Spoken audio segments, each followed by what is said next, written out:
Well, hello, welcome, hello party people. Come on, let's do this. All right, we're live. Hello party people, welcome, glad you're here. I'm Dan, your friendly fishmonger at dansfish.com, and I'm here every Wednesday night at 7 p.m. to do this, which is basically geek out on fish, because that's what fish geeks be doing.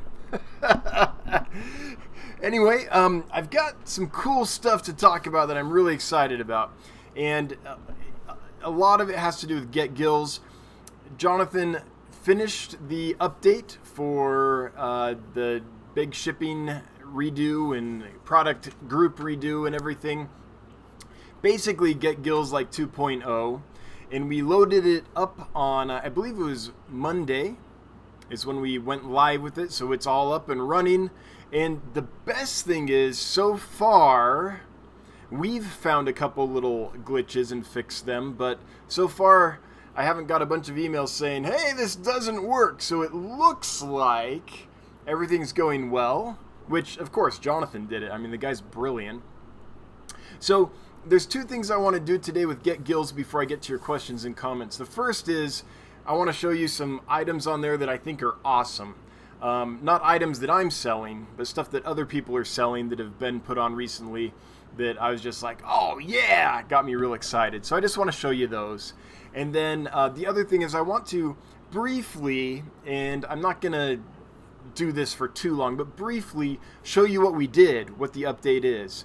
I've got some dedicated videos to those updates explaining basically how to use the site now that they're up and running, that I'm creating. I released one yesterday, I believe. I'll release another one hopefully tomorrow. It's proven difficult. I've recorded it 4 times and not been happy. I think I've now got what I need to edit a good video. So that'll come out tomorrow. And then another one will come out a day or two after that. So that's all coming together. Small Fry Aquatics must like that. Thanks, Craig. 49.99.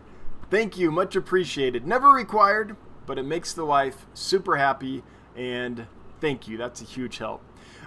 So that update is going to make things so much easier for the sellers. If you're a buyer on Gills, you probably won't notice a difference. When we created the site, our goal was to make the buying experience as smooth and wonderful as possible, because our logic was, hey, if more people are buying, then the sellers will make more money.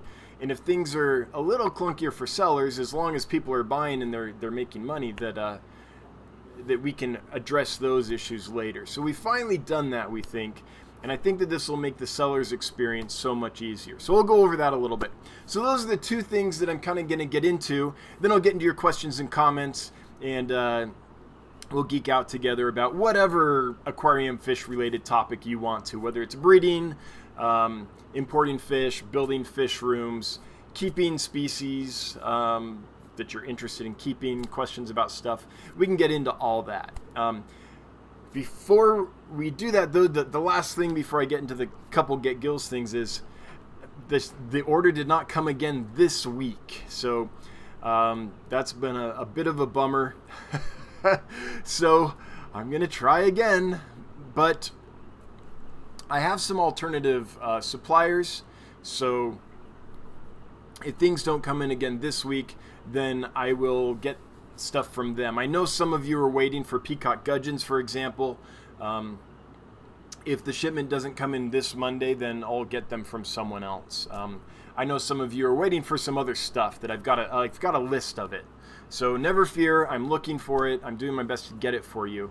It's just been a little, I don't know why, it's been a little strange with the orders not coming in the last couple weeks. And I'm ordering over 20 species each time because I'm running low on stuff. And just nothing's coming in. So anyway, let me show you, first off, some stuff that I think is awesome that is listed for sale. So Pez Aquatics has been doing this kind of thing, which I think is just amazing. So there's some really neat Plecostomus, there's some really neat Corydoras, that are being listed for sale on the site. And I'm not an expert on plecos and catfish, but I feel like the prices being asked are very reasonable. Again, I'm not an expert on them, but that's my take on it. Oh, I meant to do this. So here's what I wanted to show you. I think these are awesome. So Zebra Auto Sinkless. People have been asking me for Zebra Auto Sinkless for a while. Oh, I've got to share it. Sorry. Here we go. And you missed the plecos. I'll show you those. Sorry, I forgot to share the screen. But Zebra Autos, people have been asking for these from me for a long time. I've never brought them in because what I would have to pay wholesale is close to what they're being sold to for right here on the website. So $13.95, it would cost me around there, maybe a little less, just to bring them in, which is why I never did it, because then by the time I mark them up, you guys are paying $30 for a little Zebra Auto Sinkless. So I'm thrilled to see that someone else has listed these. Who's this? Pez Aquatics has listed these, and they're only $13.95, which is a lot for a little Auto Sinkless, but I don't feel like it's a lot for a Zebra Auto Sinkless. They're hard to find. A couple really cool plecos. Leopard frog plecos. TM Aquatics is hooking people up with leopard frogs. I believe that he actually bred and raised these ones. $45 each, which this is more me being excited about cool stuff than me trying to sell you this stuff. This isn't stuff I'm selling. It's just stuff that I'm seeing appear on the website and that I'm really excited about. Mile High Plecos.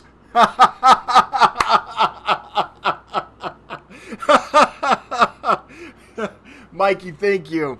$100. I owe Bob a shout out. Hi, Bob. Oh, Mile High, that's hilarious. Thanks. Welcome back. I'm just glad to see you. The super chat's great too. Thank you. Always appreciated. Never required. Makes Brenda super happy. But I'm just glad you're here, man. Good to see you. And I haven't forgotten. I'm still trying to get down to Denver. I have not forgotten. But I've been so busy planning the new expansion and everything that honestly I just haven't had the bandwidth to plan a trip or anything at this moment. That's kind of sucking up anything that isn't already sucked up by the normal business is being sucked up by the expansion plan. So, which is starting to look really good. We can talk about that later. But thanks, Mile High Plecos. $100 from Mikey. Thanks, man. And by the way, I'm just glad to see you. Super chat or not, I'm glad you're here. But yeah, check these leopard frogs out. Then there's some really neat Corridoras here that you're not going to see a lot of places. So check them out. And again, the prices, when I look at what I would have to pay to get these prices are amazing.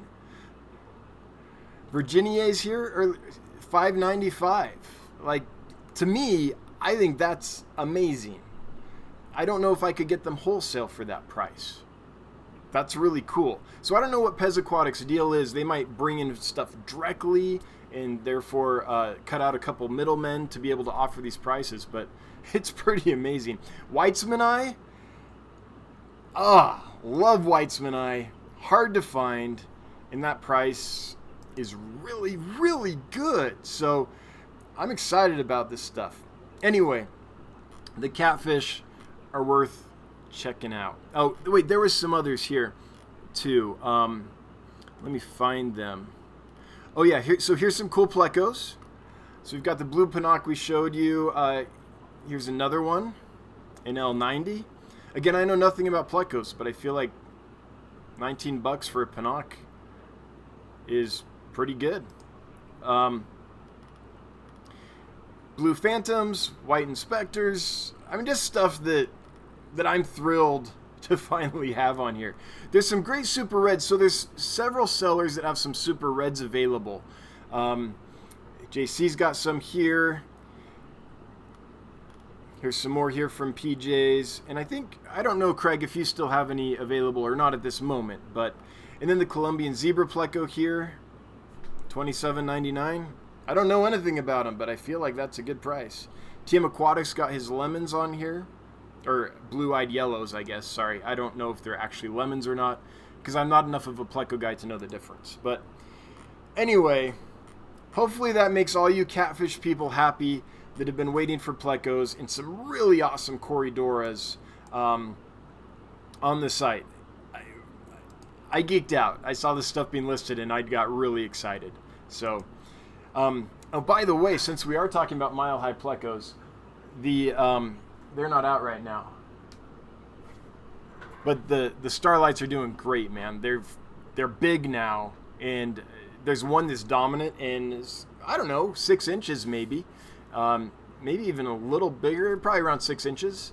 And the others are a little smaller, but I'm hoping in a little bit that maybe we'll get some breeding action. Now here's another thing that I was really excited to see. Oh, here's one. HC Aqua's got some awesome stuff. So skunk tiger pods, and then I was excited about these. Jesse is listed as metalhead black lace guppies, $20 a pair. I think that's amazing. So I was super excited to see that. But then Lake Martin Aquatics listed, and they don't have a ton of stuff listed, but look at what they do have. These are amazing. There's some Cali Rum rainbows. There's a video there if you want to go check it out. There's some Goldie-eyed Decais, which if you follow L.R. Bretz at all, Lucas Bretz, you know what that fish is. He's got some that were fairly famous. 3-line Epistos, so Epistogramma trifasciata, which is an amazing little dwarf cichlid, and I'm just thrilled to see something besides, I like Cacatoides and I like Agassizii and all those, but it's nice to see something different every now and then. And then some Bosmani, and like, these look pretty good to me. Like this one caught my eye, how dark it is and how orange it is here. Looks like it's his breeder male.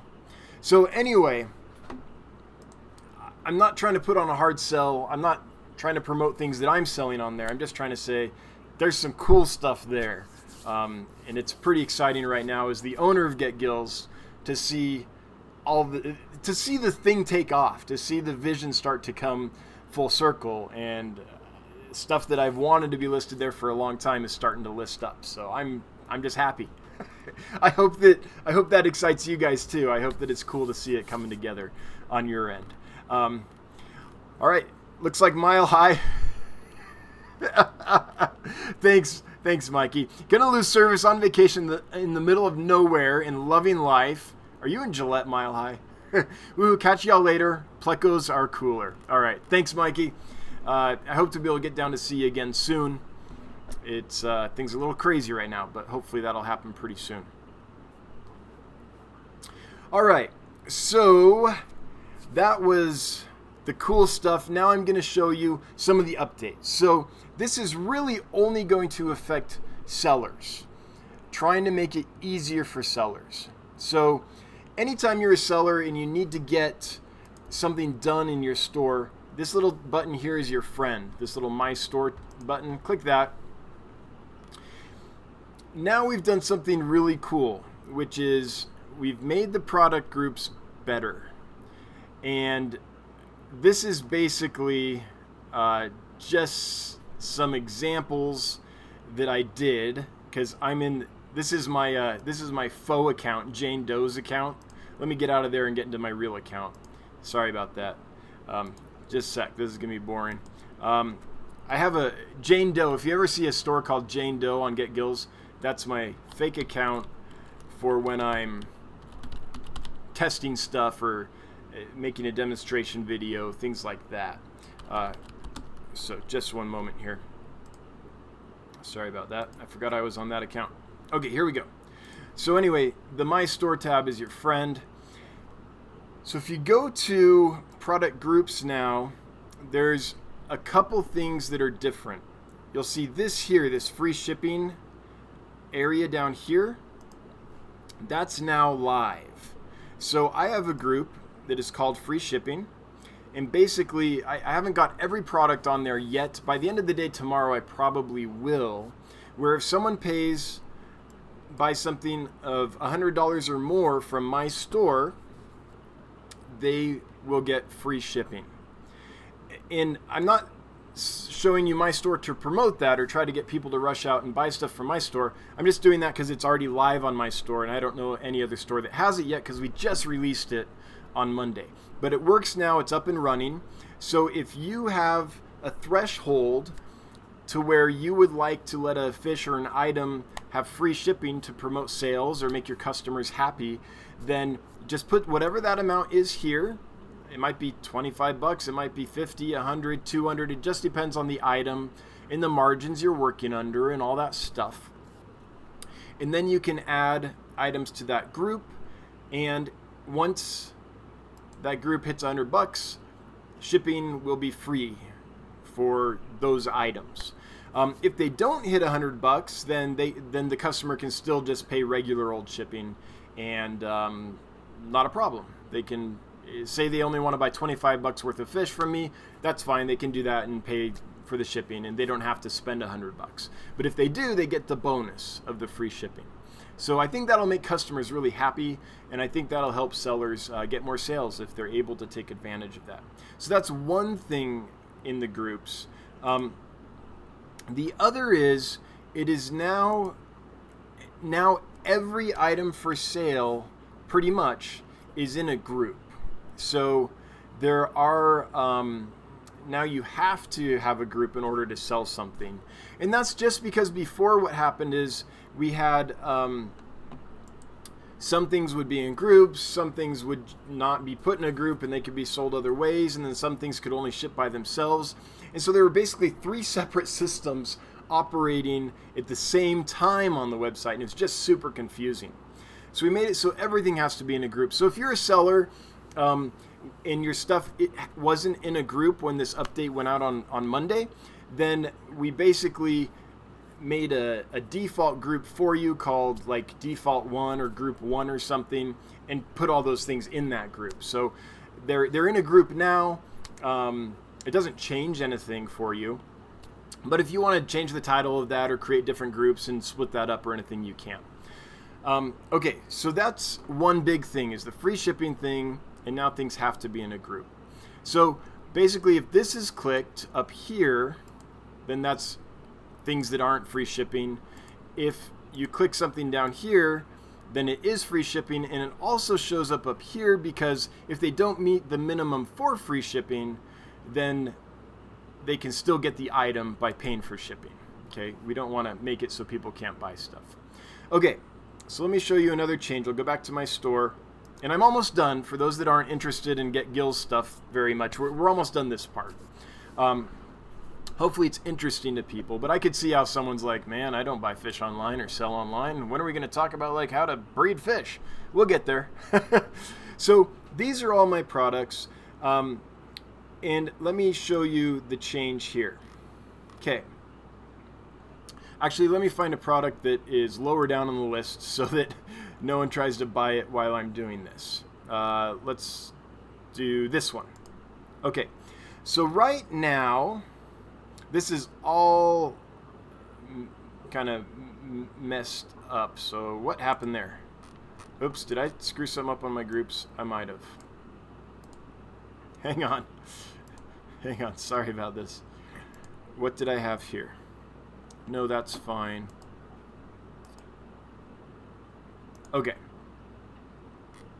Let's pick these red flamingo guppies.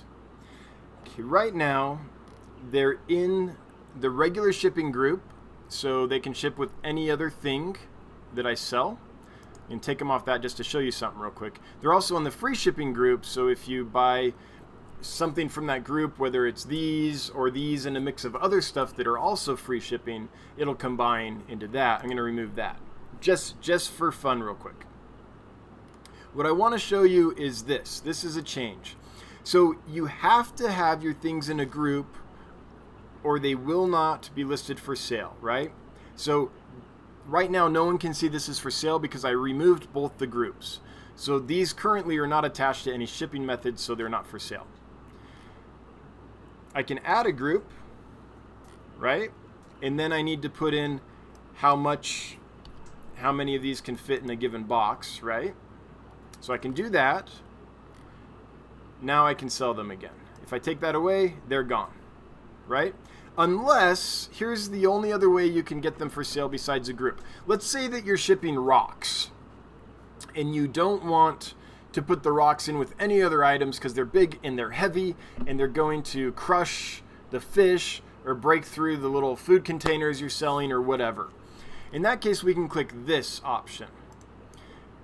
This means it doesn't ship with any other item. So even if I had added this to a group, when I click that option, that overrides it. This is not going to go with any other item. Let's say, though, that I only want to ship this in a priority medium box, and I can fit 6 in that box. So I'll click 6 and update. And to keep it from shipping these other ways, I'll make these 0. Okay, none of those are going to ship that way. This only works for this way if this box is clicked. If it's not clicked, then the system will not let you add a 0. Okay, it'll just default back to 1. That's because if we did that, it would make a big mess for the buyer at checkout. That's the reason. So right now, I've got these guppies. They can ship the regular way, or they could also ship for free shipping if someone pays, has an order of $100 or more. And then the other thing we have to do is set our box capacity, because this tells the system how many of these guppies can fit in each of these different boxes that I ship in. So in small, I can fit 3 pairs, that's 6 fish. In a medium, I can fit 6 pairs. In a large, I can fit 10 pairs. And that's for express and for priority. Okay, 3 pairs. In a large box, I can fit 10 pairs. In a medium box, I can fit 6 pairs. You have to click the blue update button or it won't be saved. So make sure you've done that. Okay, and then the item's ready to go again.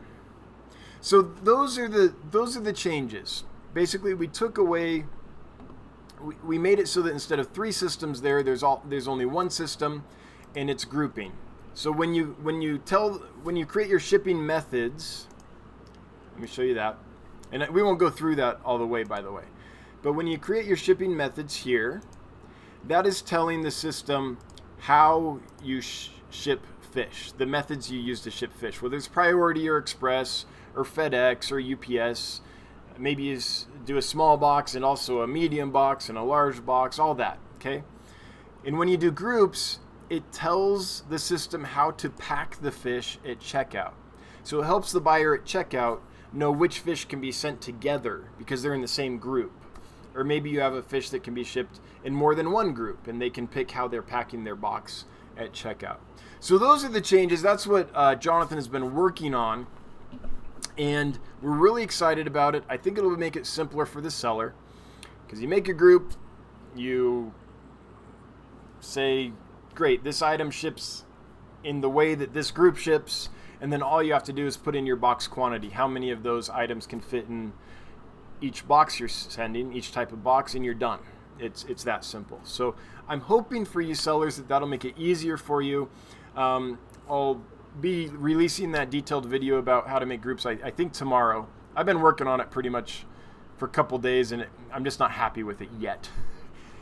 I'm trying to figure out how to explain something that can be done in many ways in the simplest way possible. And so every time I record it and edit it and release it, or not release it, but go to edit it, I realize, oh man, I said this in a complicated way. I have to go back and re-record that. Or, oh, I forgot this functionality. I have to re-record that. So I'm working on it. Kaler's Aquatics. Is Mikey still here? Bob. Mikey, on the replay, this is for you. Hashtag loses signal. Lol. Hashtag no more professor. Hashtag fish warehouse. Thanks, Bob. Always appreciated. Never required. Makes the wife super happy. And I appreciate it. And by the way, I saw your video that a tornado hit your house. I'm glad you're all right. I'm glad for the most part you didn't lose anything. I know you lost that one tub. I'm sorry about that. That's a bummer. At least the dogs and everything are okay. And then I saw your video that the Pelvicachromis sacromotus had spawned again. So congratulations. That's amazing.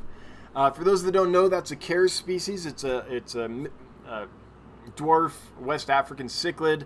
It's like the common Crebensis that you see in a store. It's like that, but bigger and with a different color pattern and everything. But it's the same kind of family of fish, the same type group of fish, if you will. They're a Caris species. Their habitat's endangered in the wild, so I'm thrilled anytime I hear that anyone's breeding them and raising them. So Bob, congrats on that. I think that that's awesome. All right. I think that's enough of me yammering about what's going on at Dan's Fish. I'm going to start getting to your questions and comments, so let me scroll up and see what I've missed. Bob, I love that you left that for Mikey on the replay. That's awesome.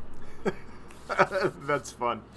So here's how we do it here for those that might be new or not familiar with this is if you have a question or comment for me, please make it at Dan's Fish. So that's the at symbol and then start typing Dan's Fish. No space or anything, just the at symbol and immediately start typing Dan's Fish. And then write your comment or question. What that does is that makes it highlight for me on the chat that I'm looking at, so I know that that's directed at me.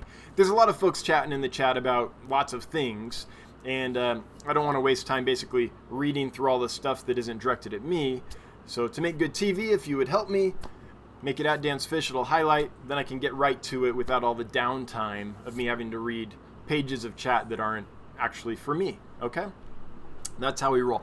If I'm ignoring you, it's not on purpose, it's because it's not highlighting, or every now and then the chat jumps and I just accidentally skip someone. But if I'm not responding, if I've passed your question or comment and I haven't responded, then I just didn't see it. So if you would repost it, that would be great. And if you've done that a couple times and I'm still not getting to it, then would you let a mod know, and the mods know how to get my attention. So speaking of mods, thanks 54 Punchy. I'm so glad to see you. Everyone, Pam Earlywine is back. She is back, baby. Pam, I'm so glad you're here. I'm excited for you. For those that don't know, Pam just, a big life change, quit her job and decided to follow her passion, which is art. So she's a professional artist. She's done that in the past. This is 54 Punchy is the username. And she's back to it. So Pam, I'm excited for you. I hope it goes well. And I'm thrilled you're doing that. And Lumpy Dog, glad you're here, Jeff. Good to see you. Okay, so the first highlighted comment is Kaylor. Hey! Well, hey. Glad you're here, Bob, as always. Carbon Real. Hello! Hello, Carbon. Small Fry, thanks again for that generous super chat. It's very much appreciated. Okay, Chewy LTD, 54 Punchy. You being an artist, what would your favorite fish be to paint? Oh, that's a good one since Dan's Fish brought up art. Yeah. A betta, maybe, is the response. I could see that. Bettas have all that finnage and color and scaling, and yeah, bettas would be awesome. Small Fry Aquatics at Dan's Fish. Fish are on eggs. Awesome. I can't get Corey's wholesale. I'm told all of this will be held until fall. Oh, man. So all of this will be held until fall. So I'm assuming that there's some stuff you're not going to be able to get till the fall. Are you talking about some Corys there? I don't quite follow that, Craig, but I'm sorry that the Corys aren't coming in for you. Small Fry Aquatics. My Virginie are $18 wholesale. Yeah, that's why I said, like, I don't remember the exact price that I would have to pay for them, but when I saw what they were being listed for at Get Gills, I was like, man, I think that's around what I would pay, maybe even less. Absolutely. I would imagine that Pez is either breeding them, and so doesn't have the overhead of shipping them in and everything, and the wholesaler and stuff, or has a hookup with just imports directly maybe to be able to offer that. But the prices are great. Small Fry Aquatics, those are fantastic prices. I can't do that well. Yeah, I can't either. So so there's some fish I'm just not gonna be listing because or getting in, I suppose, because yeah, I'm not gonna be able to get close to that. Yeah, it blew my mind, Craig, when I saw some of those species and the prices they're at. Killers Aquatics, the site is really taking off and is very affordable fish. So glad I'm increasing tanks to threefold to keep up with the new facility. That's right. The secret to happiness is 3x whatever tanks you have now. We should make a t-shirt. 3x. Get Gills. Cichlid Dude. Hey, Cichlid Dude. It's good to see you. It's great to watch your baby grow up into a full-on ad-driven free site that attached adware to every visitor. Well, just kidding. Long live Get Gills. Yeah. So, you know, when we were doing the business plan for this and thinking, how's this going to work? We for about 30 seconds talked about ads on the site. And then decided in about 30 seconds that just wasn't something we were going to do. We really want the site to be clean and pleasant to use, and not like some other sites where it's just there's banners everywhere and things popping up and distracting you and all that. That gets... personally, I don't enjoy that. Now, I do think there's probably a way to list ads on a site so that it's not cluttered and doesn't distract too much and doesn't... It's not like fake. Like, you're not sure, is this a listing or is this an ad? Like, trying to trick you and all that stuff. I hate that stuff.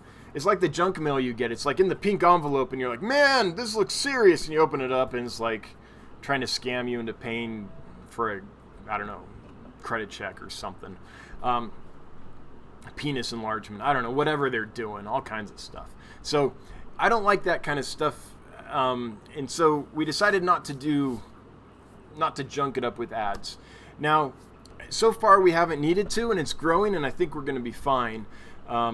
We haven't taken ads off completely, though, because if it's like, man, this isn't working and it's costing us more to run than it's bringing in, then that's always an option. But I don't think we'll have to do that, and I don't think that's something we're gonna do. So I'm pleased that it's growing the way it is and things are going well. Yeah, but I know what you're talking about. Those sites where ads are just popping up all over, and it's like you accidentally click something and it takes you somewhere, and it's like, oh man, what kind of Trojan did I just bring into my computer? Lumpy Dog, are auctions on the horizon for GetGills.com? Lumpy Dog, I don't think so. I think that the way the software is and the experience is for the user, and I'm not ruling this out. Like, maybe we get to a point where we're like, you know what? We're doing as much as we can with straight sales. Everyone wants auctions, and we do that. Like, I'm not ruling out completely. But what I think is that based on the database and the code and the user experience and everything, I think you can either build a really good site to sell on, take Amazon.com, or a really good auction site like eBay.com.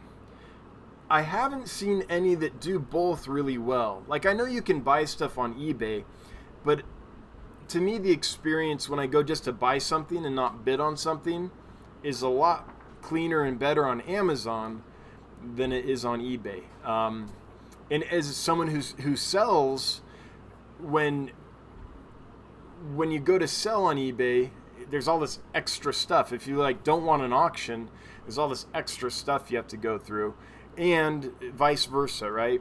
So I think that for now, Jeff, the plan is just to make... So we're trying to do one thing really well. That's the plan. We're trying to make it easy to buy and sell fish online, as opposed to auction fish online. The other thing is that kind of Aquabid, it needs an update, but it's already taking care of the auction side in a sense. And we don't want to necessarily... It's not that we are afraid to compete or anything, or think that there isn't enough room for two auction sites or anything like that. But yeah, they've already kind of done that. So our raison d'entrée was, okay, there's a place to auction fish, but there's really no place that I can just list something for sale that isn't then encumbered by extra auction code and process and all that. So we're trying to do that one thing super well and keep it simple and razor focused on that, otherwise I feel like we'll get distracted by other things and not do anything well. Because again, this is just me and Jonathan. It's just two dudes doing this. We don't have a massive team or the resources to do many things well. So that's our plan. Now, am I saying that in the future we couldn't do that or wouldn't consider it? No. But it's not part of the game plan at this time. Dolly Vigil, hey! Welcome back. Long time no see. Hello to all the mods. Hello, Dolly. Glad you made it. Sorry you missed the female thread fins. After waiting for months. And then I listed them and they sold within, like, they just sold so fast. So, sorry about that. They are one of the fish I tried to get in again this Monday. Because I know you and a lot of other people are looking. In fact, usually when people order, they send me an email. Like half the time people order, send me an email and be like, could I get 5 males, 5 females? And I always have to respond and be like, I'm sorry, they're all males. So I've actually, like, that's in the description and everything, but not everyone reads the description. So anyway, welcome back, Dolly. Killers Aquatics, want a t-shirt? Oh, gotcha. Killers linking up the Facebook group for Get Gills and the Teespring if you want a t-shirt. Thanks, Bob. Appreciate that. For those that are looking for a fishy Facebook group, the Get Gills group on Facebook, I'd have to say it's a pleasant group. It's a nice place to be. There's no drama. And if there ever was, I just delete it immediately. So far, it's been a great place. Killers Aquatics, Scott, don't forget to say at Dan's Fish so he sees it. Oh, yes. So Scott put something there. Hang on, Scott. Let me look up and see what I missed, if I can find it. If you would relist it, I'll get to it. It's not highlighting for me, so I'm not seeing it easily. Thanks, Bob, for helping Scott with that. Cheshire Cat, welcome. I don't know if I'll be selling online, but with over 20 platy fry of varying ages and likely more to come, I'm going to need to do something. Wish I could keep them all, but no room. Oh yeah, I know the feeling. It's hard to sell your babies. Fancy Tail Aquatics, hey, welcome. Good to hear from you. What if I want to ship, say, a 7x7x6 that is cheaper than priority medium? Let me show you that. So I do that. Here are my shipping methods. I do express and regular priority. Express right now is deactivated because it's summertime and I don't need it. In the winter, I'll probably activate that again. Bam. And then people will be able to have their fish shipped to them express. But you can put in as many methods and as many box sizes as you want. So this one right here, USPS Priority Small, for me, that is a 7x7x6 inch box. That's the one I usually use when I ship a small box. So if you want to add a method, you go here and you can put in anything you want. Well, let me see if I can make this bigger for you so it's easier to see. Hopefully that helps. So I can call this anything. So I'm going to call this small 7, oops, sorry. Box. So, sorry, it's by 6 inches, isn't it? There you go. You can ship to any of these places. And by the way, if you're not in the United States, you can create a store as long as you're in one of these countries that's listed here. One of the countries that's supported by Stripe. In fact, I think there's a few more that are supported by Stripe than are listed here. I could be wrong about that. But you can sell and ship to your country or to wherever you normally ship to. And so, Fancy Tail, you can put in whatever you want for your box price. I don't know, maybe it's $10. For me, it's 15 for that box size. And then you can call this whatever you want. Small priority, let's say. Then you submit that. And now that's been added. So you can do as many methods as customizable as you wish. Now, real quick, I'm going to delete this because it's not a real method for me. I just wanted to show you. So let me know if you need more follow-up on that. But the idea is that when you set up your shipping methods, and by the way, to do that, hang on, let me show you. To do that, you go to your store and you click shipping methods. You can add a new method or you can edit your methods that you already have. Activate, deactivate, change, delete, all that stuff. And that's how you get there. Okay? So hopefully that was helpful. But yes, you can do anything you want. UPS, FedEx, airport to airport, priority, because you literally type into the field what it is, what the size is, what the price is. So you can call it whatever you want and ship as many ways as you deem necessary. Now, one thing about that is I would recommend keeping the number of shipping methods fairly small.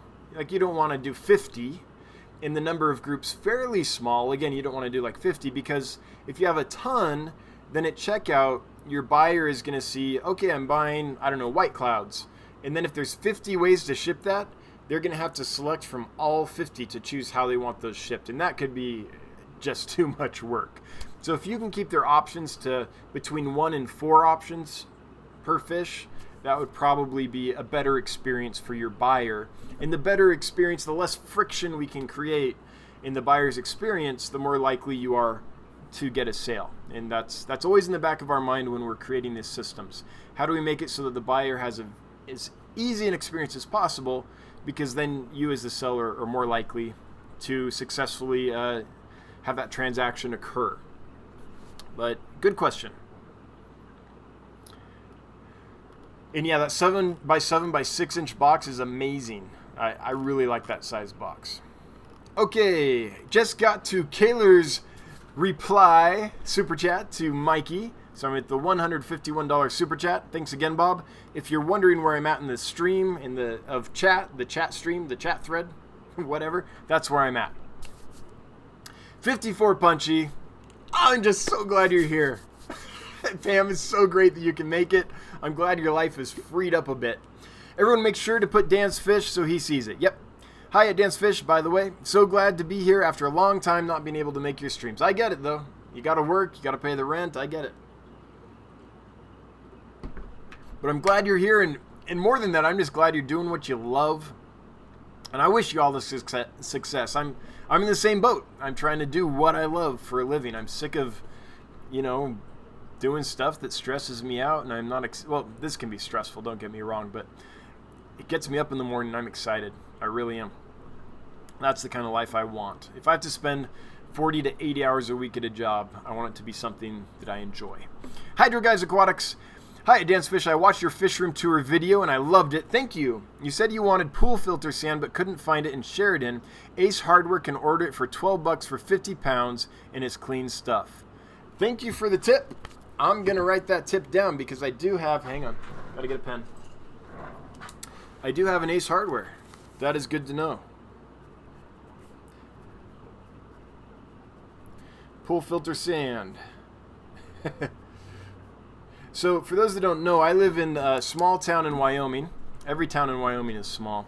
And it's freezing cold here, so there are no swimming pools. So I went around and I could not find it. I looked on I think Amazon and eBay, and the shipping was super expensive. So this is super helpful. And I have a question about pool filter sand. I like how it looks. I like that it doesn't compact in things. Do you guys know, is it smooth enough that I could keep cory doors on it and not damage their barbels or get micro abrasions in their mouth or anything, and the cories could just suck it up and sift it through their gills? Is it a really sharp kind of a sand?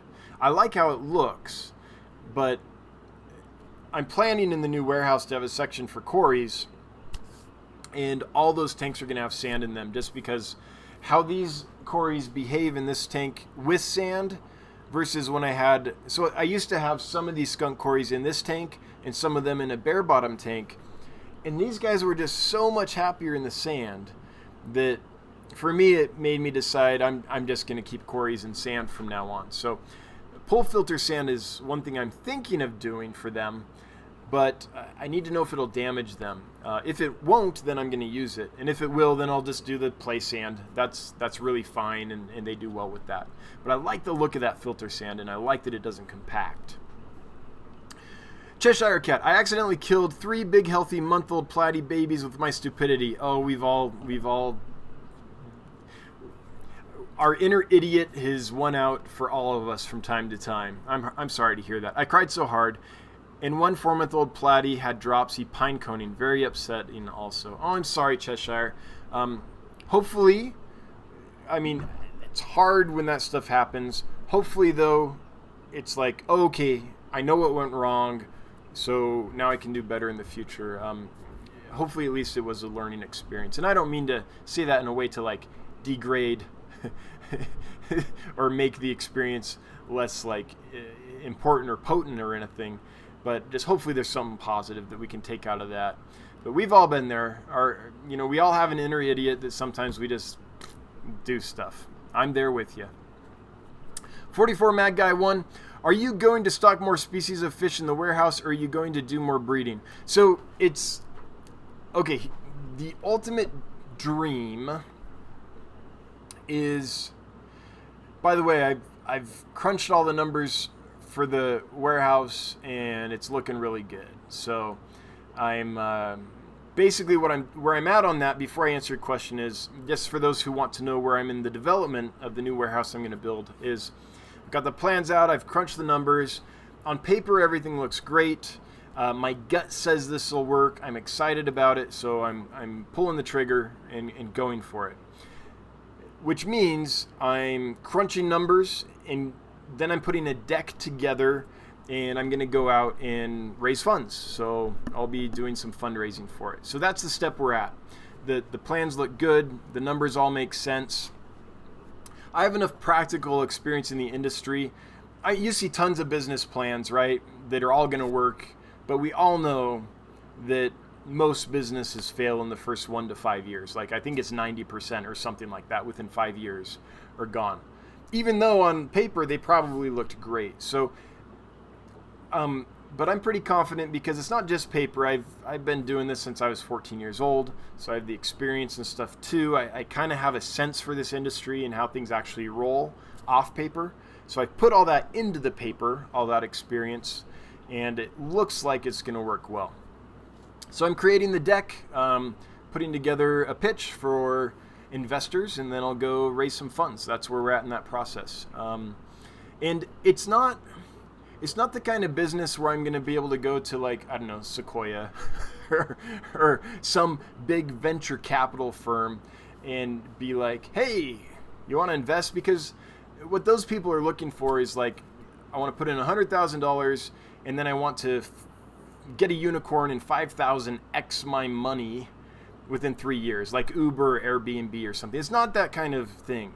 So I'm going to have to find someone. This is going to be tricky. I'm working on the best way to do this. I'm going to have to find someone that's willing to be in for the long haul. And there is going to be, I believe from my experience and crunching numbers, a significant return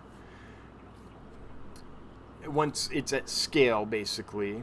But it's not going to be the type of thing where it's like I put $1,000 into Uber and now I'm a millionaire. Instead, it's going to be like every month a significant payment to that investor. So that's tricky. I know better how to do a pitch that's like, come on in, give me a couple $100,000 or whatever it is, and this has the potential of being $1 billion company. That pitch is something that's tried and true, and you can figure out pretty easily. I'm more familiar with that type of investor, so I'm going to have to tweak things and find things. But anyway, the dream is to have the warehouse going, selling stuff out of it, but to also create basically a breeding studio. So the dream is to have that going, and then I don't know if it'll be here in my basement or somewhere else, but create a studio where I can set up aquariums for breeding and basically video that process. And that's something that I'm always trying to do here and doing a little bit. That's what I would like to happen here, but until I grow to a certain point, I just am too busy Like, I'm not big enough now to hire full-time help. And so I'm doing pretty much everything. I've got Pistol Abbott helping pack fish, and I've got my wife and kids helping, occasionally for just to pitch in and stuff like that. But until it grows a little bit and I'm freed up time-wise a little bit, that won't happen. But that's the ultimate goal. Get to the point where I can breed a lot of fish and do videos on them in a studio where the videos look really good and things look, I don't know, like National Geographic Channel. I mean, that's the dream. So that's where I'm trying to get with it. Now, that's a long-term thing. This is phase one of something that's much bigger and much more long-term. So, but that's ultimately where I'm trying to get with it. All right. So at first, 44 Mad Guy 1, at first, I'm probably going to have to just grow the business itself and then get it to the point where it's more or less going, and then I can step back a little bit and focus on the breeding videos. Okay, so it's going to take a little while. Cichlid Dude, your Get Gills is great. I really was just kidding. Oh, I know it. I really appreciate what y'all have made. Oh, I know. When you start talking about all the ads and everything, I was like, yeah, I get it. We don't have ads on the site. Kilsia Luchka. Get Gills was so clean, I thought it was fake.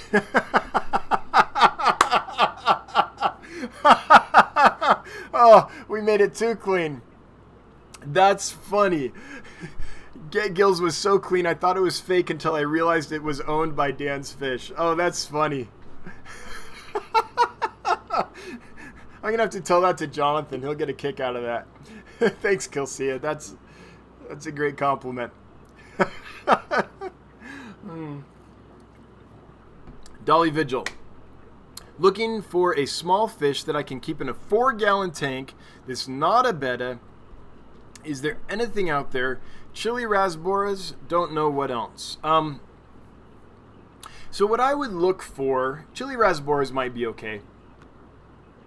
But what I would suggest is not just size, yes, something small, but also behavior. So I can't imagine that's a very large tank, right? It's 4 gallons, but I can't imagine it's only like 2 inches wide and really long. So you wouldn't want to keep a fish that isn't a real active swimmer. So the first thing that pops into my mind for a 4-gallon tank is something like a sparkling gourami or a croaking gourami. Something that doesn't get really big, is peaceful, and not a super active swimmer. Now, Boraras brigitae or any of the Boraras species might be okay in aquarium that size. They're swimmers, but they aren't like fast, super active swimmers. But here's the thing that might limit that is they do really well in groups. And the larger the group, the better. And in a 4-gallon aquarium, you might not be able to get a big enough group in there to make them really shine and feel comfortable. Whereas sparkling gouramis, you can have just one in the tank and it'll be fine. Croaking gouramis, same kind of thing. So I would try to think of spike-tail gouramis would be awesome. A spike-tail gourami in there would look great. So that's the family of fish I'm gearing to, just because they can be in a smaller tank. They're small. They don't need big groups. And they're not super active swimmers. So something like that. Maybe it's not a gourami, but something that's in that kind of same vein, behavior-wise and size-wise, is what I would think of for a small tank like that. Chewy LTD. Also, one of my favorite artists is the artist for this year's convention. So Sam Skulls art will be available. Cool. Awesome. I don't know Sam Skulls, but hang on. Let me see if I can bring him up. Is this fish art? If it's for a convention, then I would imagine it is. Oh yeah, check this out. Woo! That's cool. I was unaware of this. So he does art for the ACA, does he? Look at these. Oh. Here's his stuff. Whew! Yeah, I can see why you like them. Those are cool. Those are cool. All right. Well, thanks for bringing that to my attention. I'm into art and I'm into fish, so it's cool to see that.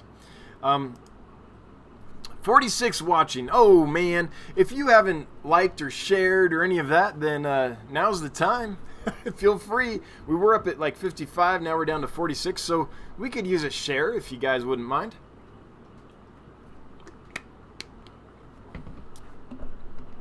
All right. Bob, thanks for linking the Teespring link for anyone that wants a shirt. Okay, found it. Chat jumped on me for a second. Small Fry Aquatics, asking respectfully, cool. Santa Maria Endlers are pricey regardless of seller. Thinking supply and demand, yes. Endlers are prolific beyond words, yes. What keeps Santa Maria price so high? Well, I covered this, I think, last week or the week before, but I don't think the price of Santa Maria is going to be high long term. They're high now just because there aren't very many available. But as they're dispersed and people start breeding them, and then they disperse them and more people start breeding them, and they disperse them and more people start breeding them, then the price will gradually drop. However, unless a large commercial operation picks them up and starts churning them out, their price won't drop to that of some of your really common strains of guppy. As long as just hobbyists doing it, I don't think we'll ever create the massive numbers required to make the demand side drop to that point. So will it drop? Yes. Will it drop to the point of, I don't know, a super common guppy strain? Probably not, unless a commercial farm takes them on and starts churning them out. The reason they're expensive right now is just there aren't that many produced. And there's not any farm that I know of that's churning them out. The moment that happens, yeah, the price drops. So it's not a long-term investment. It's not like something where I'm going to get this because the price is going to continue to go high, or the price is going to stay where it is at the moment. However, that being said, I am kind of curating the release of my stock at least somewhat. So I think this first round, I let go 6 to 8 pairs. So I'm thinking of, I put 6 here, I put a couple here. I mean, 10 pairs max. And I'm not going to list another group for another few months, because I want the people that bought them to have a chance to breed them and get a decent price for them. And then the people that bought from them to get them, breed them, and get a decent price. So maybe the folks that got them have to sell a few more in a few months. Maybe they're a little more available, and maybe instead of $85, we're now getting, I don't know, 65 or something like that. I'm just guessing. Well, that's fine. And then they disperse them, and then maybe the price after a few months or a year or something drops to, I don't know, $45 a pair. You know, as long as it's not like I'm releasing hundreds or thousands of them, and then everyone spends $85, but hundreds and thousands of people got them, and now a year from now there's tons available and no one can sell them for more than, you know, I don't know, $5 each or something, then I feel like we're doing fine. So it's a supply demand thing, and as long as the farms don't get a hold of them, they're going to be a little more expensive. But the more people working with them, the more the price will drop. It's that simple, really. Hydro Guy Aquatics. How did you go to Chris's fish room and not snatch up any of his rare shell dwellers? Yep. What was your favorite fish in his collection? The Cautopunctatus. I really like that shell dweller. For those that don't know what that is, Lamprologus, Cautopunctatus is this fish. And Chris had some awesome ones that looked pretty much like this, but with orange instead of yellow, I would say. Maybe kind of like that, but without the striping. They were in a bag, though. Like, they were stressed out in a bag. Yeah, so I really like them. I like those fish a lot. I like this Tretz as well, but I think the Cautopunctatus was my favorite, just because of how clean they are and how beautiful they were. But I didn't get any because A, I didn't have any room for them, and B, I have really soft water here, and those are Tanganyika, and those are going to want the pH 8.5, 9. I know pH isn't the end all be all, but they're going to want really hard water, and I have soft water, and they're going to want, you know, a higher pH than I can provide with my soft water. So again, I'm more concerned about hardness than pH, but that's why I didn't get any. Gills Aquatics, I added UPS today.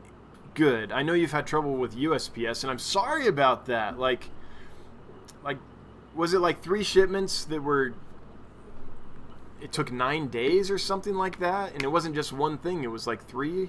I can't remember exactly, Bob, but I'm glad you're switching. I added UPS today and am attempting to delete USPS.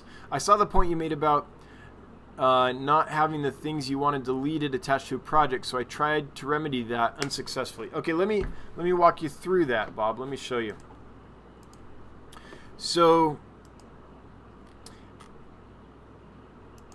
if you go to your shipping methods, let's say that you want to delete USPS priority small or deactivate it, but your fish are attached to that method. Let's say that's the case. Then what you would want to do is add a new method, UPS. I don't know what your box price is. I can call it $100. I know it's not that, but I'm just doing that as a round even number. And box size, let's call that medium. Submit.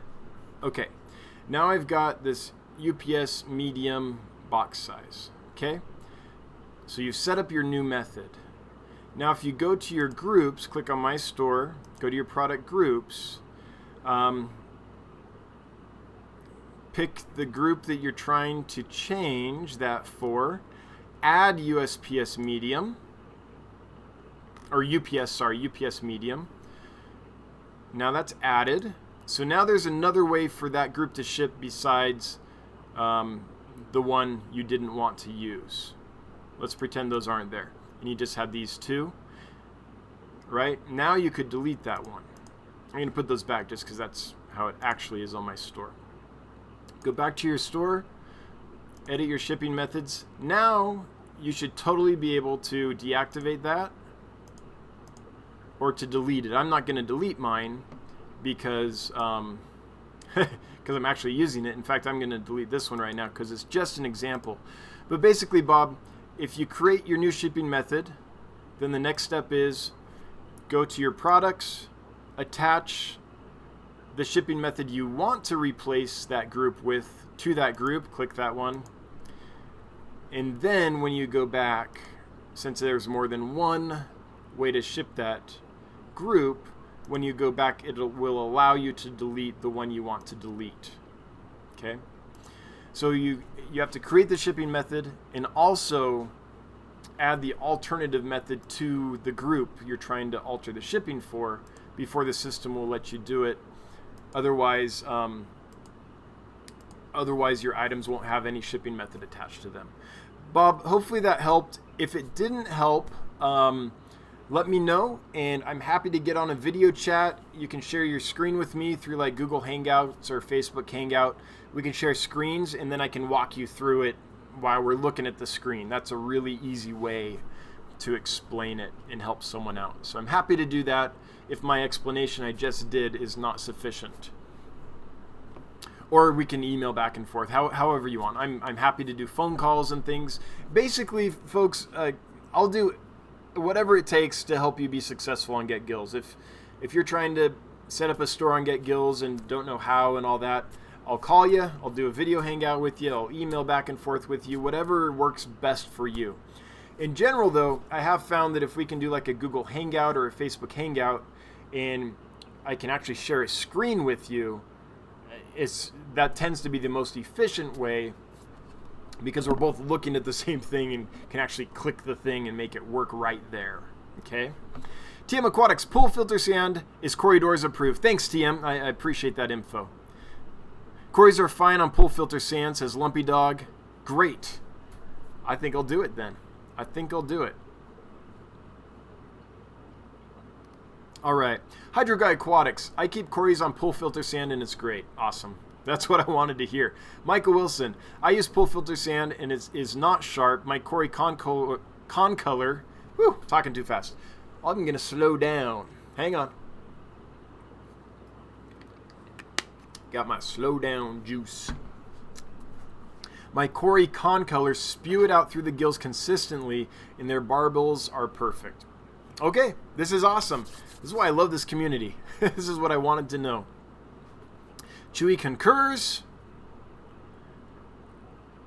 Great. Sean OOTD. Yeah, you can keep. Yeah, you can. I keep mainly shell dwellers and only use pool filter sand.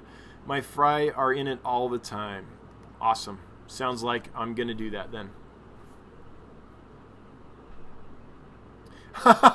This is funny. This isn't highlighted, but Hydro Guy Aquatic says, the funniest thing is I just got a group of Cotopunctatus and I learned how to sex them from Dan. I have 1 male and 3 females. That's funny. So that Shelly video fish room tour helped you. I'm glad I could teach you how to sex them because I don't know anything about Shelly's, but I'm glad that video helped. That's awesome. And they're pretty fish. Small Fry Aquatics. I'm told pool filter sand is round and safe. I use it sparingly. Sand is flat and sharp particles. Again, I've not microscoped, but the videos and research leans to pool filter sand. All right, cool. I thought Bob and Mikey were Dan's main investors. Yeah, well, they help out. I mean, Bob and Mikey, I appreciate the super chats. It's amazing to me, though, like, also the sales. The guy sent out a box last week that, I don't know, it was over $400, one order, and I had to sell it in a big, like, send it in like a big Seagrass farm box.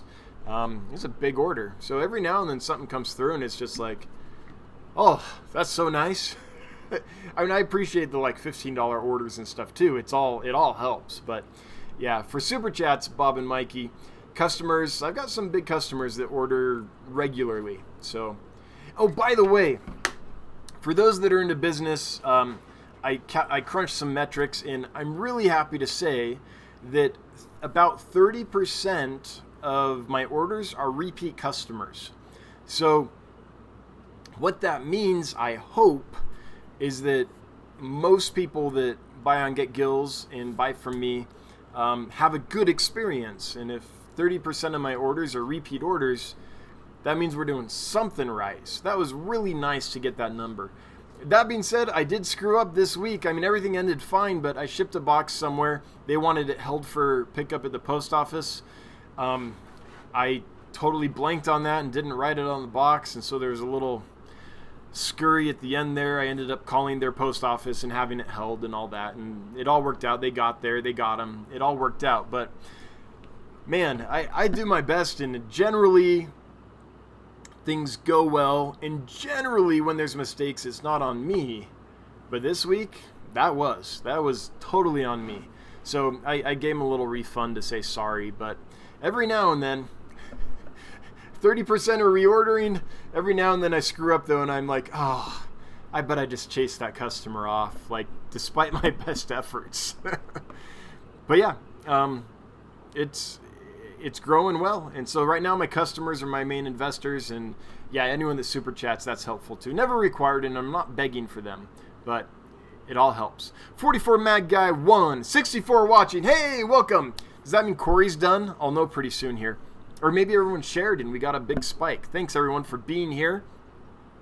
44 Mad Guy 1.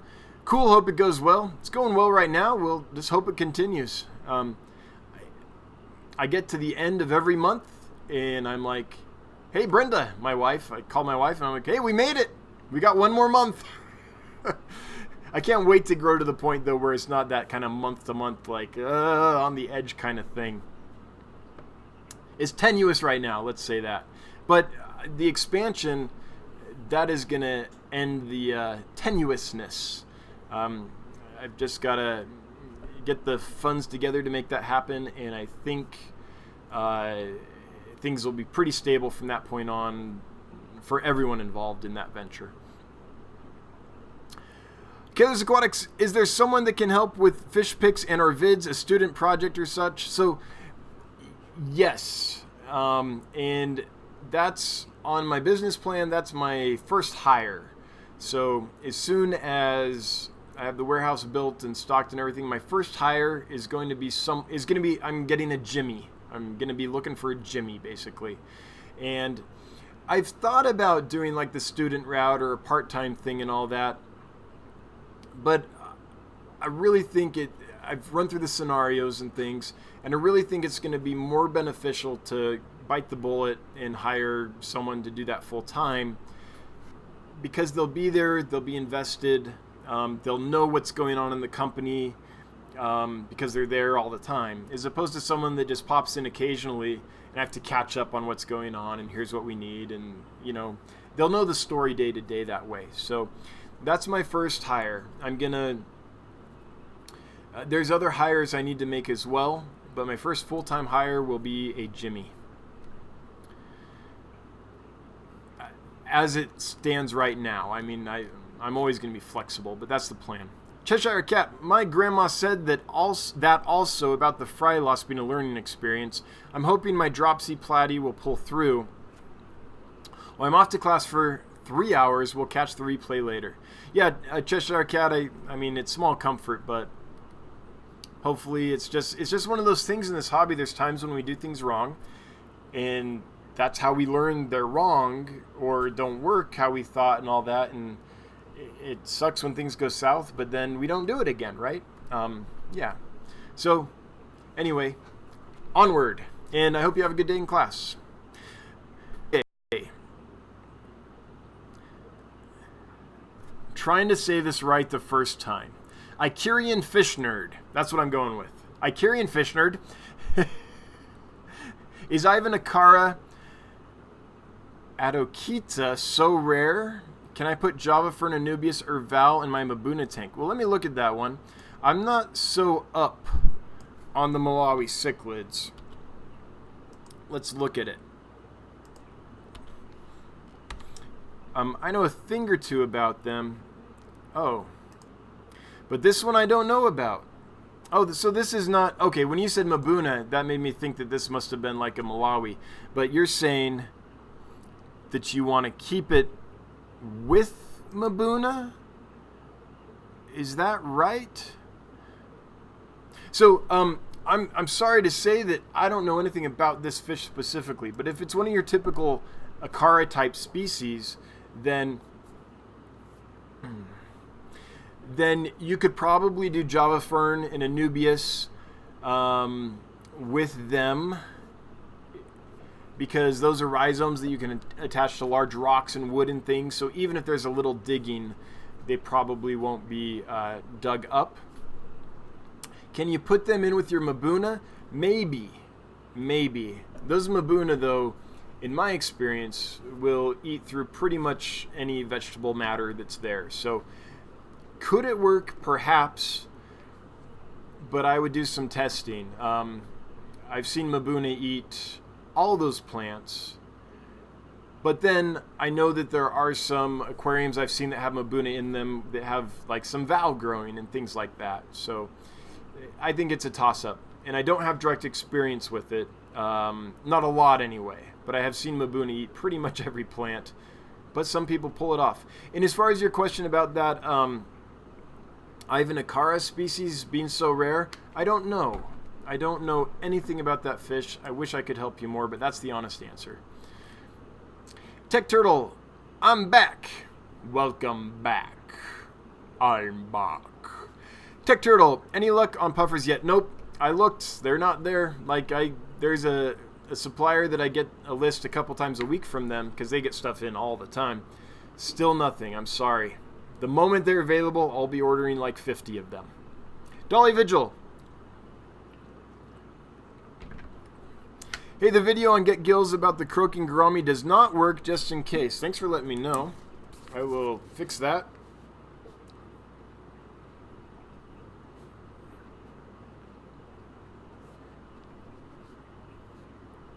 As soon as the stream's over. Thanks, I did not know that. Chewy LTD, shell dwellers, another beautiful cichlid species that you can keep plants with, but hard water affects the choices on plant species. Yep, you can always go with Val. Tanganyikan Val. It was so cool when I saw that in Chris Carpenter's tanks that he has sand, snail shells, and Val from Lake Tanganyika in his tanks. I just think that's so cool. I've never seen that before. Before? I've never seen that before, laddie. I've never seen that before. My inner Irish just sprang out. Edgar Steffenfinger. I saw your barb fish room tour and I loved it. I'm glad. That's all Mike. That's all Mike's work. I want to do a 75-gallon barb tank. Which barbs would you recommend? So there's a couple ways to go about that. I would suggest a large number of a single species or a large number of 2 or 3 species, just because that's my personal preference. Some people are like, hey, there's 100 species. I'm going to take 2 of these and 2 of these and 2 of these and 2 of these. And that's fine if that's your preference. But what floats my boat, since you're asking my opinion, is a lot of one species. What I found when I do that is I have less aggression. And I know there's a lot of barb species that aren't very aggressive. But in general, when I keep fishing groups, in general, less aggression, better behavior, and more confident fish. Just because they cue off each other, even if they're not like a schooling fish. They'll often cue off of each other, especially like barbs and things. So in a 75, I would probably do a large number of smaller fish. So right now I'm really enjoying, I have a 75-gallon, and it has a whole bunch of black ruby barbs in it, and it also has a whole bunch of Odessa barbs in it. The Odessas tend to stay up at the top, and the black rubies tend to stay towards the bottom. So it's this kind of cool tank where I've got a whole bunch of barbs in it, but there's just 2 species, and they're kind of taking different levels of the tank. And you get that brilliant red on both species, but in different patterns and different configurations. So I'm really enjoying that right now. But there's also like a lot of like the Hexazona and the Pentazona. Those are great little peaceful species. I like drape fin barbs a ton. They're the most peaceful barb I think I've ever run into. Yeah, I would say small and peaceful. That's my preference.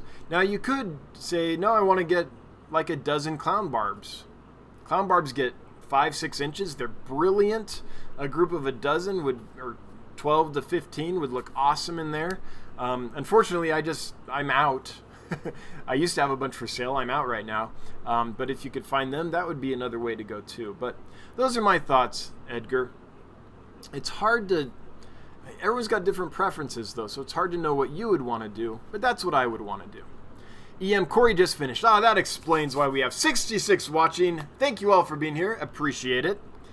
Hydro Guy Aquatics. What would you say is the Cadillac of the Corey cats?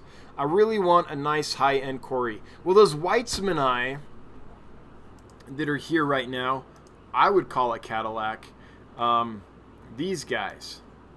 These are gorgeous. And this price, I've never seen them for that cheap, honestly. That's... Pez Aquatics that's an amazing deal. So Weitzmanni are one. I like Equus a lot, too. I don't know if there's any Equus available here. Fowler eyes here. These are another one you don't see very often. That's a pretty cool fish. Oh, I'm not showing this, am I? Ha! Sorry. Here's the Fowler eye. The first one that popped in my mind though was the Weitzmanni. That's a beautiful, beautiful Corey. And again, this price $16.95. That's a steal. So that's my first reaction as far as like a Cadillac. I think of like a classy, kind of more expensive type of Corey. So I don't know. That's what jumps in my mind. Bearded Bob's Fish Room. Seems like I ask every live stream, so how are the Santa Maria Endlers? They're awesome. Yes, I've watched all the videos. Still got to ask since they're amazing. They're doing great. They're doing great. Yeah, I don't have any complaints. Honestly, the strain's fixed. There's occasionally something that they throw that isn't exactly right as a Santa Maria, and I cull that out. But in a massive spawn, if you have one or two that are slightly off, that's to be expected. Like that spawn that has a couple gold in there, that was weird. But there's just 2 out of a whole bunch of them, and they're good. They're solid. For me, they've been really hardy.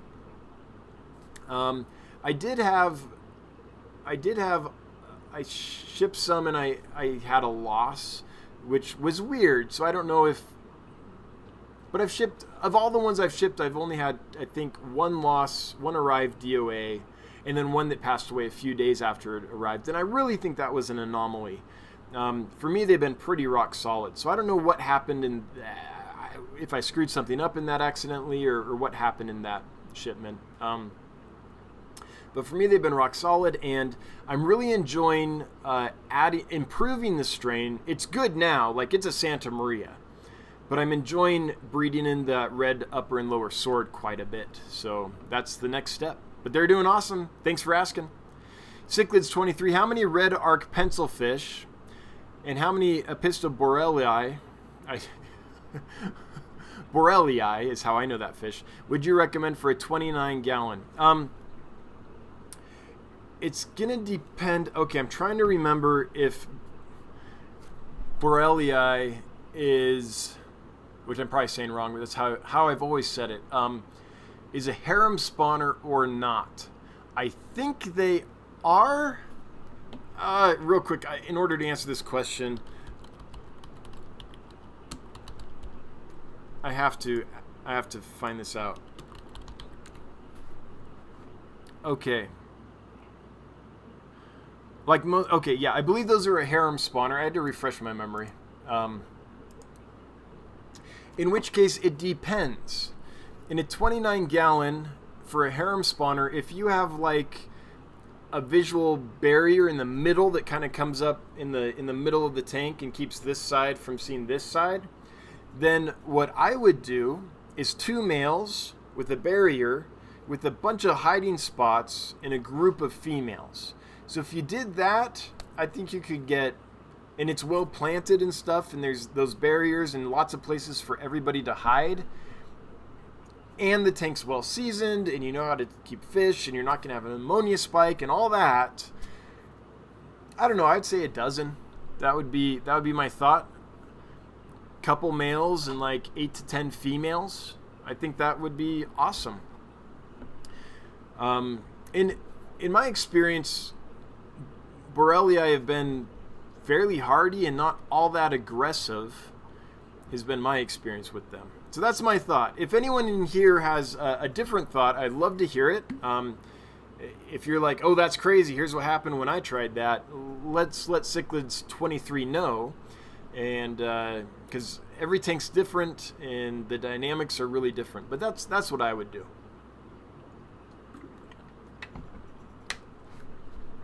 Kaler's Aquatics. A Jimmy would be great, but I meant now on the current stock. Oh, I see what you're saying. If I find, I mean, that's kind of been in the back of my mind. I haven't actively looked though, Bob, but if I found the right person, yeah, absolutely, I would do that. It would be such a big help. If you notice, there's like some items in my Gills store that I don't have pictures on, just because some fish are a little hard to photograph, and it takes a lot of time, guys, to get a decent photograph of a fish that I can actually list as a thumbnail. I'm not a great photographer, and it takes me a long time. I have to snap like hundreds of pictures, and maybe 1 or 2 will be decent. It's like a real thing. So it would be nice to have that person. It's a good thought, Bob. It's been in the back of my mind. I haven't put any active work into it, but I should. Chewy LTD. It's not a Malawian fish. Yeah, I realized. It is peaceful. Cool. So here's the answer to that question. It's peaceful with plants, but I would not put that fish with Mabuna. Oh yeah, I don't think that was the question. Invalucinary can be grown in a Malawi tank with a Lanacara species. So it's peaceful, but do not do it. I think you're saying don't put the South American species with the Malawi species. Yeah, I agree with you, and I don't think that was the question. I think there were 2 separate questions. That being said, everything can be done, you know, if you set it up perfectly and all that. Like, I've seen some weird setups that work, but by and large, yeah, mixing Mabuna with a Lanacara type species is not something I would generally think of as being a successful tank. Chattanooga Egg. Man, Chattanooga Ed. Sorry. You could come visit Bob. I'll buy dinner. Yep. That would be awesome. That would be awesome. I actually wish I could take a trip out to Bob's place right now to help with the tornado cleanup. I wish I could. Icarian Fish Nerd, thank you. Yes, you're welcome. Thanks to everyone that chimed in.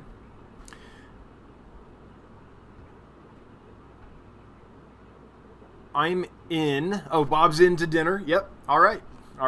Okay, I'll just hop in and drive for 2 days. I'll be right there. I wish I could, guys. Hydro Guy Aquatics, can you get Lamprichthys tanganicanus? I've had them several times.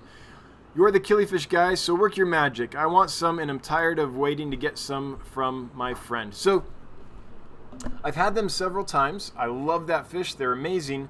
But I've always got them from other hobbyists.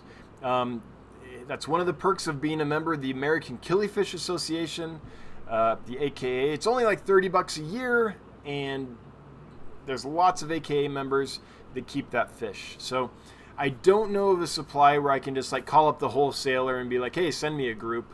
They're not often available at wholesalers. Every now and then the wet spot will get some in. And very rarely you'll see other wholesalers also list them. But in general, I've always got them from other hobbyists, and usually as eggs. So they're a little tricky, but I would suggest putting a shout out to a Facebook group for killies, maybe, or joining the American Killifish Association and finding out through them who's got some available. But often you're going to have to get eggs and raise them up. The wet spot will occasionally sell adults,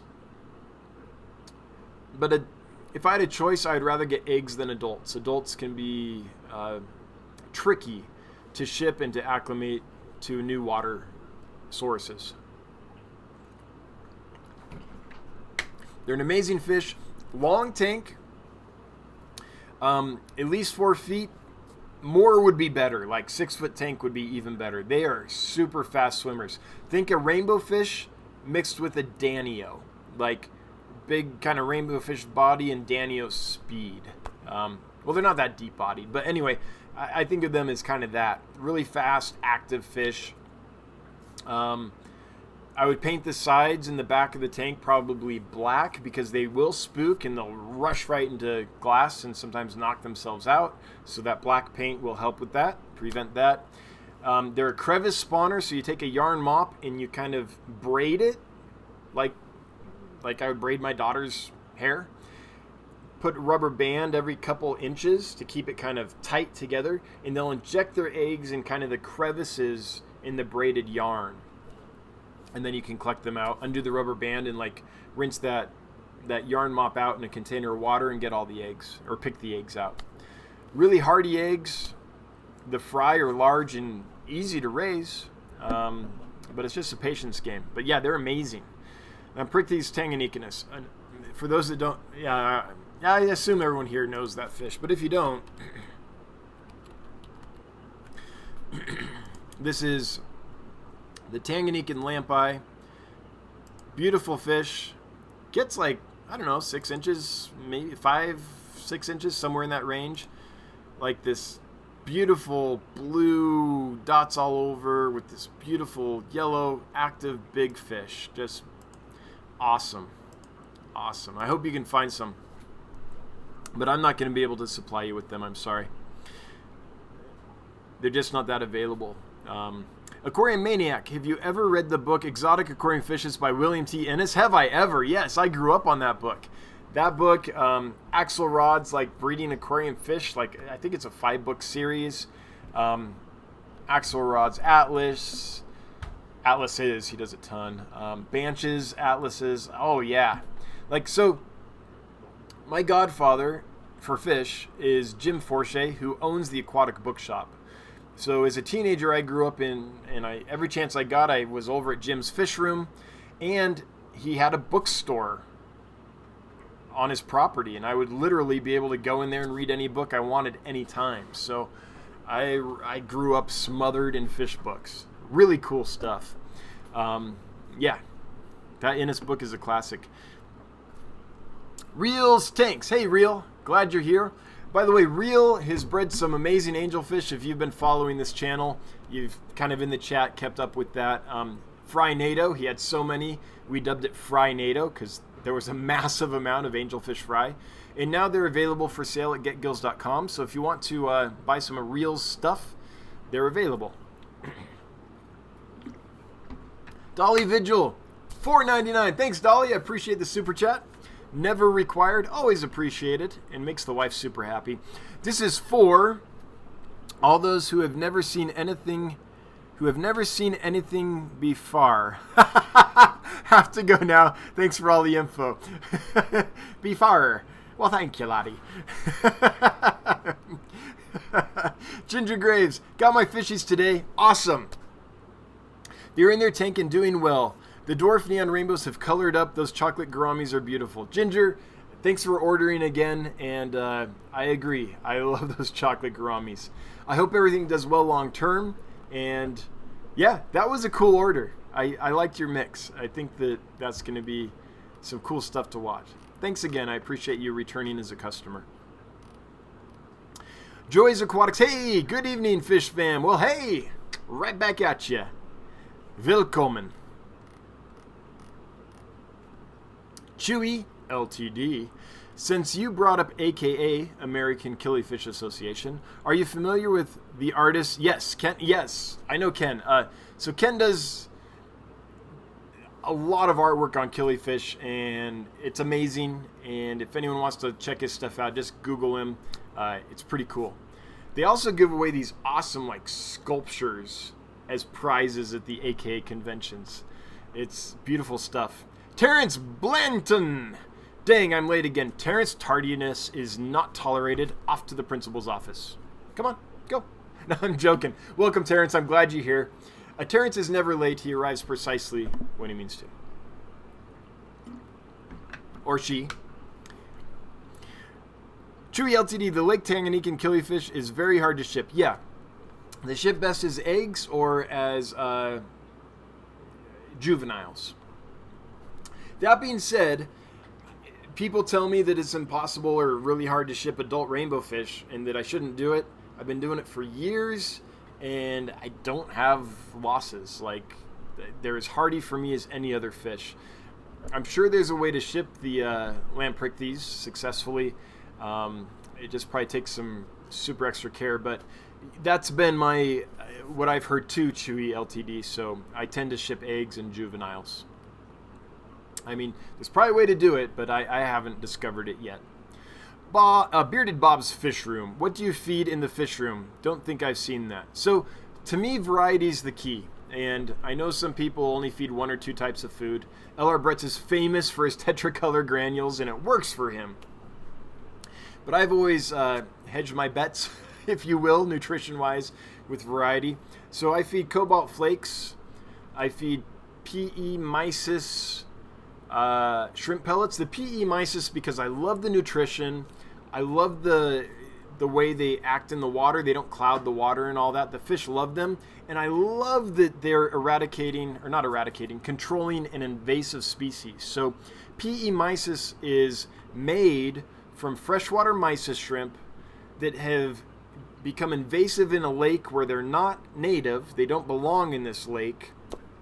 And so what this company does is catches all these invasive mysis shrimp out of this pure, up in Canada, like super clean lake, and sells them, turns them into food. You can buy them frozen or in pellets, and I think they might have a flake too. So I like everything about that company. The price, they're a little pricey, but to me it's worth it. The cobalt I feed because it has a decent nutrition profile and is not super expensive.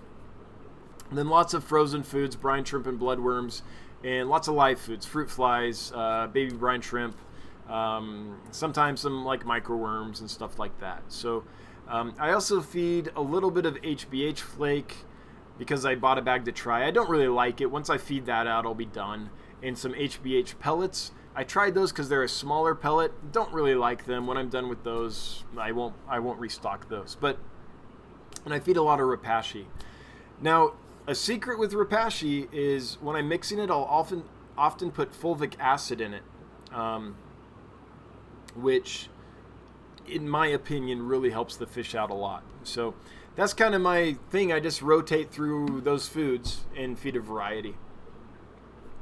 And by the way, I'm not married. I like PE Mysis a lot, but besides that, I'm not really married to any of the other brands or anything. I basically, like, flake food to me is a way to get vitamins into the fish. Frozen and live and the PE Mysis are kind of like what I think of as the bulk of the diet. And I think of flakes as like this, just a little garnish. I feed them because they're coated with vitamins and minerals that might be missing in some of the other foods I feed. So that's the reason I feed flakes. Also, fish with small mouths, there's some fish that tend to start eating that before pellets and other things. So depending on the fish I'm feeding, I use different foods to kind of get them to start eating and then branch out from there. So that's the short answer, Bearded Bob. Rick May, any chance that Get Gills will show seller's location? I've never thought of that, Rick. I will put some thought into that. That might be something we would want to do.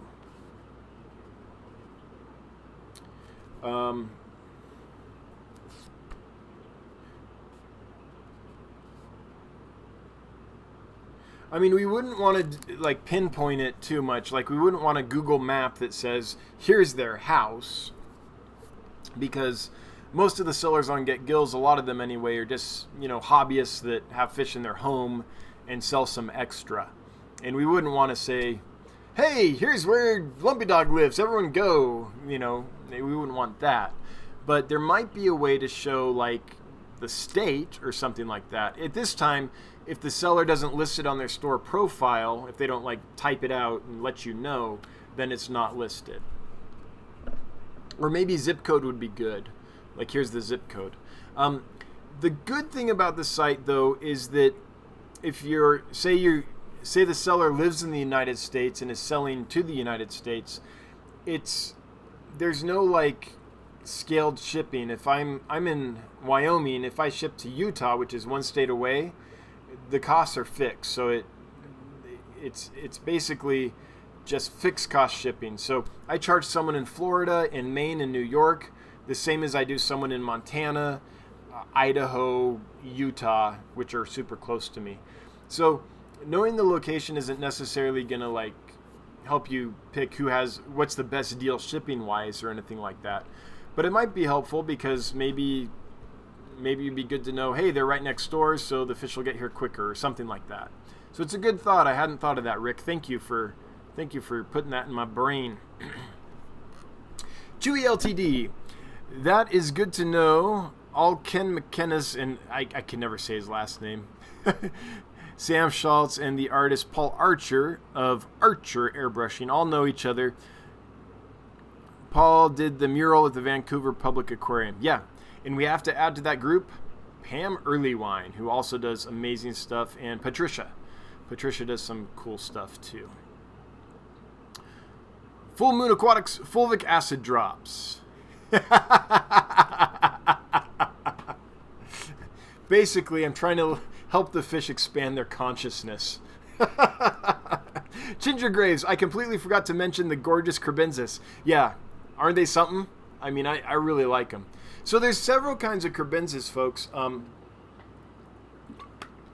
Even among the poultry, which is the Crebensis you often see in a pet store. But there's lots of locations and color varieties of that species that you don't usually see. And so I was able to get some of the yellow variety in and get those to Ginger. And I'm glad, Ginger, that you like them. I like them too. Different color scheme, and I think they're stunning. I love the vibrant orange on the top of the male's caudal fin. I think that's awesome. Bearded Bob's Fish Room. Very good answer, Dan. I think right now I feed about 17 different foods. Yeah, including live and frozen. I agree with the variety. I never feed the same thing 2 days in a row. Yeah, I'm on the same boat. Unless it's a new fish and like they're shy, or maybe they're not used to aquarium foods and I'm trying to get them to start eating. But once they do, then I add the variety. But the only time I typically feed just one kind of food is when I'm trying to entice a fish to start eating. Carbon Reel, good night. Good night, Carbon Reel. Chewy LTD, yes, cichlids do not have collection points like killifish do. The biologists were brilliant about wild race populations of species. Yeah, I think the killifish hobby did it right when it comes to location and stuff. Plecos did a pretty good job with L numbers too. Gadeids, same kind of thing, but yeah, most fish groups don't have collection-specific data. Well, some of the Rift Lake cichlids do too, but in general, it's kind of hard to find.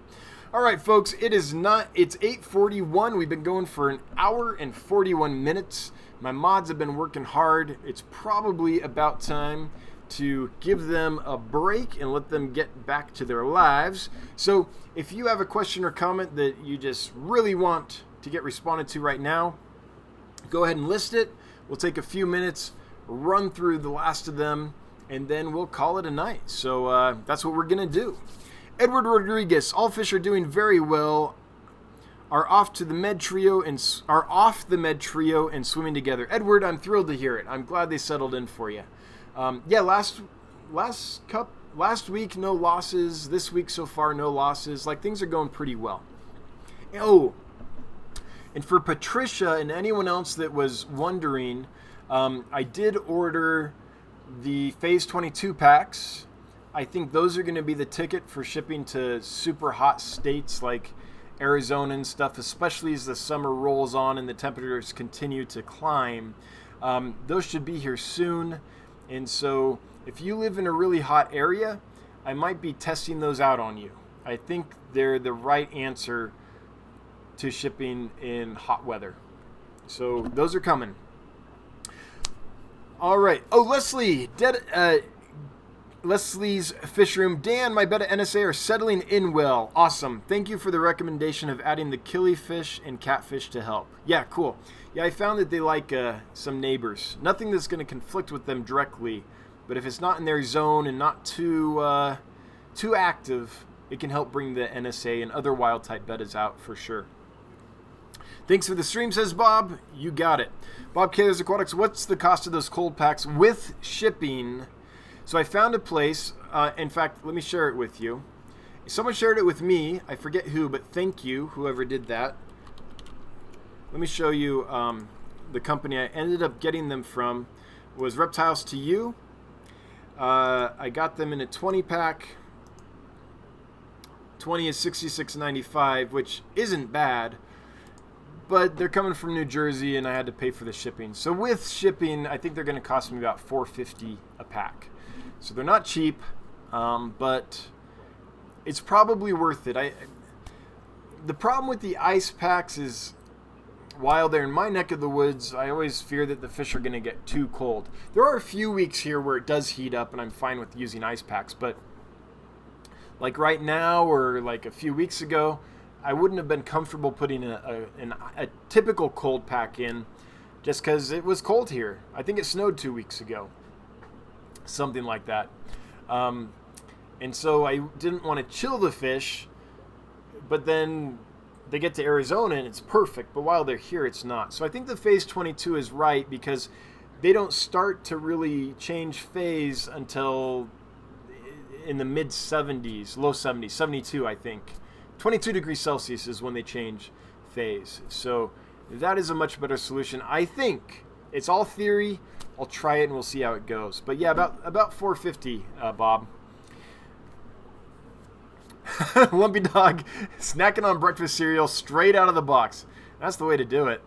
Ginger Graves, one of those cribs is really taken over the Bristlenose Cave. Oh yeah. Oh yeah. That can happen. Although if that Bristlenose feels too feisty and has a good bush on his face, he can fight back. Anyway, everybody, thanks for being here. See you next Wednesday at 7 p.m. Mountain Time. At least that's the plan. There is something that I might make me unavailable next Wednesday. There's a small possibility, but I think I'll be here at 7 p.m. next Wednesday. Appreciate you all. Thanks to the mods. So appreciate everything you guys do. Thanks for everyone that gave a super chat. That was awesome. There were some... I'm going to make Brenda happy tonight when I show her the super chats. Thanks, everybody. All the interesting comments and questions that help keep this lively. Anyone that helped out with other questions and stuff in the stream. I like the group knowledge. Super helpful. And all you lurkers, as you know, I'm with you. I lurk too. Actually, we should do is that an... Oh, that's scary. Like an L. Loser? No. We're reclaiming it. Now it's lurker. Anyway, night everybody. Have a great 4th of July. And, oh, I should mention that. I'm not shipping fish next week because the 4th of July is in the middle of the week and there's no way that doesn't result in horrible delays for the fish. So the next shipping day will be July 8th after the madness of the 4th of July is over. Okay, thanks again. See you all next Wednesday, 7 p.m. Mountain Time. Till then, have a good one.